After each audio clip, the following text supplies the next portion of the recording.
अस्सलाम वालेकुम नादरीन, आप यूट्यूब चैनल देख रहे हैं। मैं इमरान खान हूँ। नादरीन, भारत में जेन ज़ी जीत गए और नरेंद्र मोदी और उसका निज़ाम हार गया। नरेंद्र मोदी के लोगों ने यह कहा था, बल्कि बीजेपी बार बार कह रही थी कि हमारी सरकार में वजीर इस्तीफ़ा नहीं दिया करते और हम दबाव में नहीं आते। लेकिन धर्मेंद्र प्रधान, जो नरेंद्र मोदी का कैबिनेट मेंबर है और वजीर तालीम है भारत का, उसको जेनजीज के एहतजाज के नतीजे में इस्तीफ़ा देना पड़ा। ये ना पूरे दुनिया के अंदर डिस्कस हो रहा है। ये जेनजी क्या है, ये एक्चुअली एहतजाज हुआ क्यों, इसके पीछे बड़ी वजह क्या थी, ये काकरोच जनता पार्टी क्या है, बहुत सारी चीज़ें मैं आपको इस वीलॉग में बताऊंगा। ये वो हकायक हैं जिन्हें आप कहीं पे भी कोट कर सकते हैं, आप बता सकते हैं जनाब ये सब कुछ ऐसे हुआ। पहले आप अपने जहन में ये रखें कि ये इस खित्ते में होने वाला पहला ऐसा एहतजाज नहीं है। माजी में हमने देखा अरब स्प्रिंग आई और वहाँ पे नौजवान निकले और उन्होंने अपने अपने मुल्कों में तख्ते उलटना शुरू कर दिए, और उसके बाद फौरी तौर पे जो अरब ममालिक हैं उन्हें मुसीबत पड़ गई और उन्होंने खजानों के मुंह अपनी आवाम के लिए खोल दिए और अपनी पॉलिसीज के अंदर काफ़ी नरमी और बेहतरी लेकर आए, तो वो बच गए नौजवानों के अजाब से। ये मामला चला जाता है श्रीलंका में, और श्रीलंका में जेनजी निकलते हैं और हर चीज़ को तहबाला कर देते हैं। पाक से खानदान जो बड़े लंबे अरसे से वहाँ पे इक़्तिदार में था, उसके इक़्तिदार का सूरज गरूब हो जाता है। फिर ये चले जाते हैं बांग्लादेश में। बांग्लादेश में हसीना वाजिद 15 साल से इक़्तिदार, बहुत ताकत थी उसके पास, जेनजी उसके गले की हड्डी बन गए और इन्होंने हसीना वाजिद का तख्ता उलट दिया, उसको मुल्क छोड़कर भागना पड़ा, वो चली गई वहाँ से। फिर ये खड़े हो जाते हैं नेपाल में जाकर। ये अलग अलग अपने अपने देशों के अलग अलग जेनजी हैं, ऐसा नहीं है कोई एक आदमी ने कंट्रोल कर रहा है। ये नौजवानों में उठने वाली एक तहरीक है। ये चले जाते हैं नेपाल में, वहाँ पर जाके जो उनका शाही खानदान है, क्योंकि जो निपो किड्स हैं वो अयाशी कर रहे थे। नेपाल के जो बड़े लोग हैं उनके बच्चे वीडियोस लगाते थे, रील्स बना बना कर लगाते थे, जिसमें वो दिखाते थे बड़ी बड़ी गाड़ियां, बहुत बड़े बड़े महल, बहुत बड़ी बड़ी अयाशी, बहुत इंजॉय कर रहे थे वो। तो उनके जो आम आदमी का बच्चा है वो इफेक्ट हो गया, वो गुस्से में आ गया और उन्होंने वहां पे भी तहवाला कर दिया। अब इंडिया में ये मामला कैसे आया? जेनजी तो वहीं पर मौजूद थे। ये एक्चुअली 1998 के बाद से पैदा होने वाले बच्चे हैं जो 2010-2012 तक पैदा होते रहे। उसके बाद वाले जो हैं वो अल्फा है। तो जेनजीज की जो उम्र है वो लगभग 15 साल से, आप समझ लें 15 साल से लेकर कोई ये 25-27 साल तक के जो बच्चे हैं, 27-28 साल तक के, ये जेनजी हैं। ये जनरेशन जो है ये जेनजीज की है। इन्होंने एक सदी तब्दील होती हुई देखी है। इनमें फ्लेक्सिबिलिटी या लचक उतनी ज़्यादा नहीं है। ये डट जाते हैं अपने मामले के ऊपर, अपनी बात के ऊपर, और इन्होंने दुनिया को बहुत तेज़ी से तब्दील होते हुए देखा है। ये वो पहली नस्ल थी जो कंप्यूटर के साथ पैदा हुई थी। ये जब कंप्यूटर आया, सोशल मीडिया का इनकलाब आया, तो ये बच्चे बड़े हो रहे थे और इन्होंने इसको अपना हथियार बनाया। तो इस वक्त अगर ये कहा जाए कि दुनिया में सबसे इफेक्टिव नेशन कौन सी है या सबसे इफेक्टिव एज ग्रुप के लोग कौन से हैं, तो वो जेनजी है। पाकिस्तान में इनकी तादाद बहुत ज्यादा है, बहुत ज्यादा है, क्योंकि 60% तो पाकिस्तान की आबादी नौजवानों पे है। भारत में भी बहुत बड़ी तादाद में है ये। अब भारत में शुरू कैसे हुआ इस पर हम बात करते हैं, लेकिन भारतीय वुज़रा ये कहा करते थे और उनकी सरकार ये कहती थी कि हमारे यहाँ वजीर इस्तीफा नहीं दिया करते, हम दबाव में नहीं आया करते। लेकिन जेनजीज ने साबित किया कि झुकती है दुनिया, झुकाने वाला चाहिए। तो उन्होंने झुकाया, पूरे निज़ाम को अपने सामने घुटनों के ऊपर लाकर उन्होंने झुकाया और बिलाखिर उन्होंने उस वजीर तालीम का इस्तीफा लिया जो बहुत ताकतवर आदमी है। धर्मेंद्र प्रधान इसका नाम है। इसका जो वालिद था वो भी सियासत में था, खानदानी सियासतदान है, बहुत पुराने। ये लोग कई मरतबा वजीर रह चुके हैं। वाजपेयी की कैबिनेट में धर्मेंद्र प्रधान का जो वालिद था दविंदर प्रधान, वो उस वक्त भी मिनिस्टर था और वो अलग अलग मिनिस्ट्रीज के ऊपर रहा। अब ये इसका बेटा जो है ये कई मिनिस्ट्रीज के बाद अब वजीर तालीम बना हुआ है नरेंद्र मोदी के साथ, नरेंद्र मोदी की कैबिनेट में। तो ये कोई ऐसा आदमी नहीं था कि जिसको नरेंद्र मोदी उठा के फेंक देता। तो बहुत मजबूत आदमी था, बड़ा करीबी साथी था, लेकिन इस्तीफा देना पड़ा। इसका मतलब यह है कि जेनजीज का दबाव बहुत था। मामला शुरू कैसे हुआ ये मैं आपको बताता हूं। हुआ यह कि 15 मई 2026 को एक केस लगता है भारतीय सुप्रीम कोर्ट में, जिसमें एक वकील साहब जो है वो अपना गुजाती केस लेकर आते हैं। वो केस भारतीय सुप्रीम कोर्ट में चल रहा था, तो चीफ जस्टिस ऑफ भारत ने, जो भारतीय सुप्रीम कोर्ट का चीफ जस्टिस है, उसने नौजवानों को काकरोच कहकर मुखातिब कर दिया। वो देखा बेरोजगार नौजवान जो है ये काकरोच की तरह, इस तरह मिसाल एक दे दी उसने। अगले ही दिन एक अकाउंट बनता है और अकाउंट बनने वाला, जो बनाने वाला आदमी, उसका नाम है अभिजीत दीपके। ये भारत से बाहर रहता है और ये अकाउंट बना देता है काकरोच जनता पार्टी के नाम से।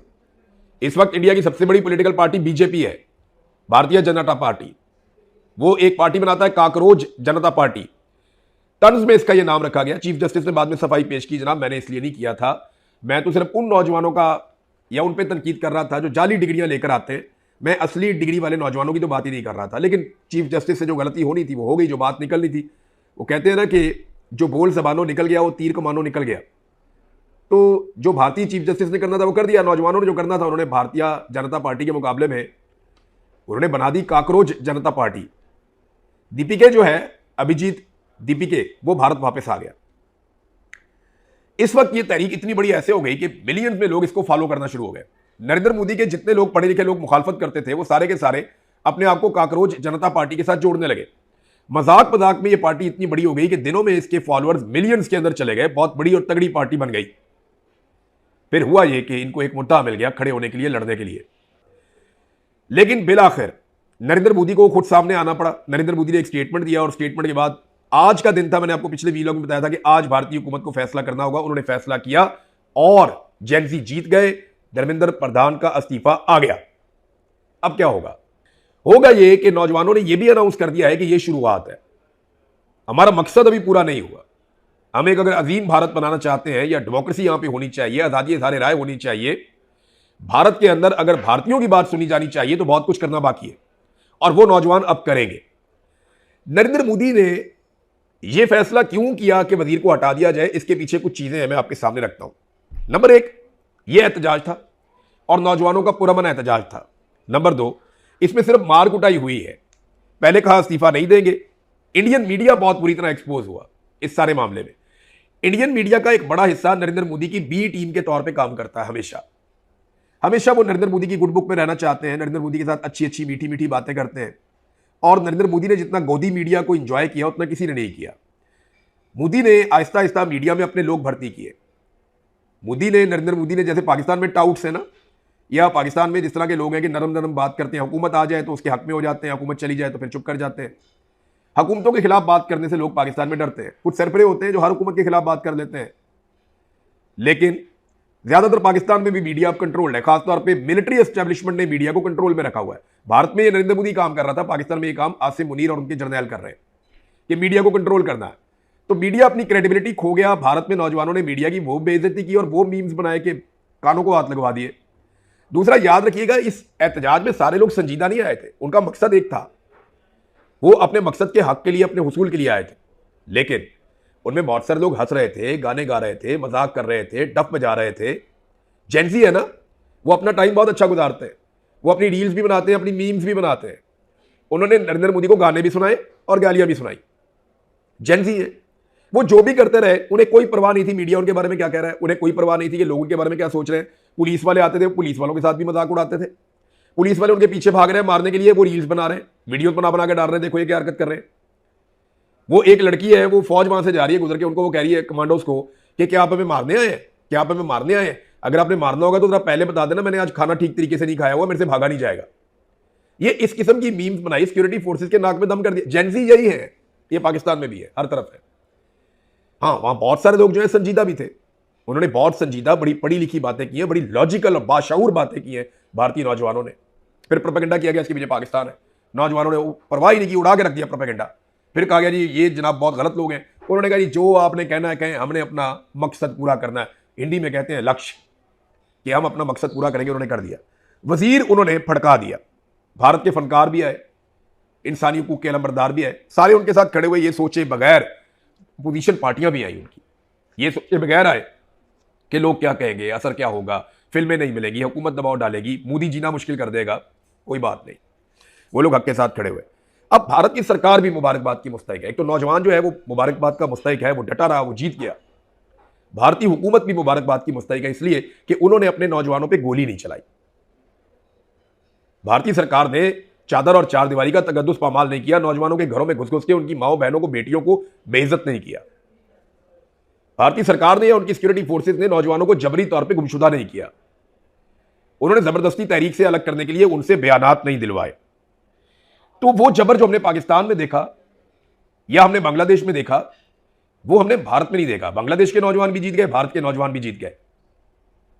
पाकिस्तान के नौजवान अभी तक लड़ रहे हैं। आज भी ईमान मजारी जेल के अंदर बंद है। 17 साल उसको सजा हो जाती है सिर्फ एक स्टेटमेंट देने की वजह से। एक स्टेटमेंट, 17 साल जेल में। जज का बच्चा 2 लड़कियों को दिन दिहाड़े कुचल के मार दे इल्लीगल गाड़ी में बगैर लाइसेंस के, 4 दिन में घर पे। ईमान मजारी एक ट्वीट कर दे, 17 साल की जेल हो जाती है उसे। मारंग बलोच वो क्या कहती है, मेरे लोगों को जबरी तौर पे लापता किया जाता है, उठाकर ले जाती हैं एजेंसियां, और जब वो मिलते हैं तो उनकी लाशें मिलती हैं, वो भी मसख शुदा कि उनको आप पहचान भी नहीं सकते, उनके चेहरों पे तेजाब डाले होते हैं, या तशद्दुद ज़दा लाशें मिलती हैं। ये मारंग बलोच कहती है, उसको उठा के भी जेल में डाल दिया। अली वजीर उसको भी उठा के। बेशुमार ऐसे लोग हैं जो इंसानियत के लिए काम करते हैं, उनके साथ जुल्म करते हैं। अमार अली जान के साथ कितनी मरतबा जुल्म हुआ, उसके लोगों के साथ कितनी दफा जुल्म हुआ, और बहुत सारे लोग हैं। हमें इससे पाकिस्तान ने कुछ नहीं सीखा। पाकिस्तान में जेनजी जब भी निकलती है या नौजवान जब भी निकलते हैं तो उन पे पाकिस्तान के डिक्टेटर माइंडसेट गोली चलाते हैं। अभी आसिम मुनीर साहब चलवा रहे हैं, इससे पहले याया खान का दौर था, वो बांग्लादेश में गोली चलवा रहा था। अयूब खान ने जो फातिमा जरा और उनके हमायतियों के साथ किया, फिर ज़ियाउल हक ने पीपल्स पार्टी वालों के साथ किया, मुशर्रफ ने नून लीग वालों के साथ किया, और आज जनरल बाजवा और जनरल आसिम मुनीर पीटीआई वालों के साथ कर रहे हैं, कश्मीर वालों के साथ कर रहे हैं, तरीके लब्बैक वालों के साथ कर रहे हैं, बलोचों के साथ कर रहे हैं, पश्तूनों के साथ कर रहे हैं। लड़ाई फैलती जा रही है। मामला यह है कि इंडिया इस बात में पाकिस्तान से आगे निकल गया कि वहां पे जमहूरियत है, आजादी इजहार राय है। भारतीय एजेंसियां ये रिपोर्ट कर रही थी नरेंद्र मोदी को, उनके पीछे हटने की वजह मैं आपको बताता हूं कि ये एहतजाज फैलता चला जाएगा और नौजवान बहुत तेजी से अपने आप को इसमें शामिल कर रहे हैं। ये इतना बड़ा हो जाएगा फिर आप इसको कंट्रोल नहीं कर पाएंगे, पूरे भारत की सरजमीन पर यह फैल जाएगा। और इसमें बहुत सारे फनकार, बहुत सारे दीगर लोग शामिल हो गए हैं। ये जंगल में लगी हुई आग है और ये पूरे भारत में फैल जाएगी। तो मोदी को सबने समझाया कि हार मान लो, अभी एक वजीर जा रहा है, इसको जाने दो, वरना हुकूमत ही चली जाएगी। तो फिर नरेंद्र मोदी ने हार मान ली।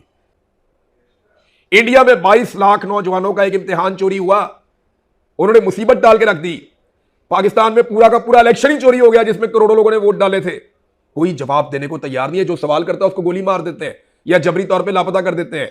वो कमिश्नर लियाकत चट्टा के साथ क्या किया गया, उसने कहा यार क्या करवा दिया तुमने हमसे, पूरा मुल्क ही बेड़गरक कर दिया। उसे पकड़ के कहते तन्हाई में डाल के उस आदमी को भी निशाने इबरत बना दिया। एक आदमी जिसे सबसे ज्यादा पाकिस्तानियों ने वोट दिए, वो जेल की काल कोठरी में बंद पड़ा है।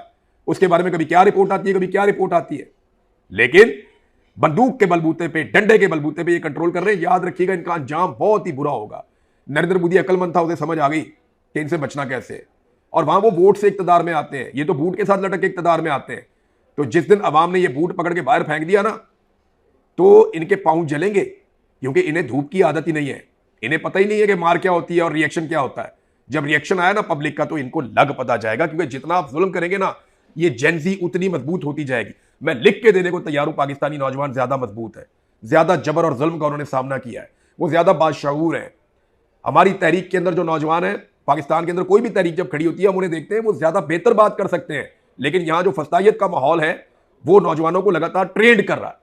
और जिस दिन पाकिस्तानी नौजवान खड़े होंगे, आप देखेंगे अभी बहुत सारे लोग आपको मायूसी फैलाने की कोशिश करेंगे, खासतौर पे मीडिया में। ओ नहीं नहीं नहीं, पाकिस्तानी नहीं खड़े होते, ओ पाकिस्तानी कौम ही नहीं है, नहीं नहीं नहीं, ये पाकिस्तानी कर नहीं सकते, ओ नहीं नहीं नहीं, हमारी जेनजी फारग है, और ये इंडिया की जेनजी बहुत अच्छी है, और नहीं ये बांग्लादेश कौम है, ये पाकिस्तानी कौम थोड़ी है। ये आपको इस तरह की कहानियां सुनाएंगे। ये फौजी जो जर्नैल है ना, वो ये कहते हैं कहानियां सुनाओ जाके टीवी पे, लोगों को मायूस करो। आपने मायूस नहीं होना। आपको नजम सेठी के, शहबाज शरीफ के, को वजीर के, को राना सनाउल्लाह के, जो मर्जी कमरुद्दमान कह रहा, कोई बंदा आपको कोई भी बात कहता रहे, आपने मायूस नहीं होना। जुड़े रहे अपने कौज के साथ। अगर आप हक पे खड़े हैं ना, आप अगर हक पे खड़े हैं, हुकूमत किसी की भी है, सरकार किसी की भी है, अपोजिशन किसी की भी है, अगर आप हक पे खड़े हैं ना, तो हक से पीछे आपने नहीं हटना। और हक पता है क्या, पाकिस्तान में आज की तारीख में सबसे बड़ा हक यह है कि पाकिस्तान की मिलिट्री एस्टेब्लिशमेंट ने इस मुल्क पे कब्जा किया हुआ है और वो इस मुल्क को अपनी मर्जी से चला रहे हैं, अपने जाती मफादात के लिए। तो हमने कोशिश करनी है कि पाकिस्तान उस तरह चले जैसे पूरी दुनिया में नॉर्मल मुल्क चलते हैं। तो जेनजीज को एक मरतबा फिर मुबारक, एक एक करके अलग अलग मुल्कों में वो जीत रहे हैं। बिलाखिर पाकिस्तान में भी इंशाअल्लाह एक दिन जेनजी जीत जाएंगे। अब तक के लिए इतने, अपना ख्याल रखिएगा, अपने चैनल का भी। अल्लाह हाफ़िज़।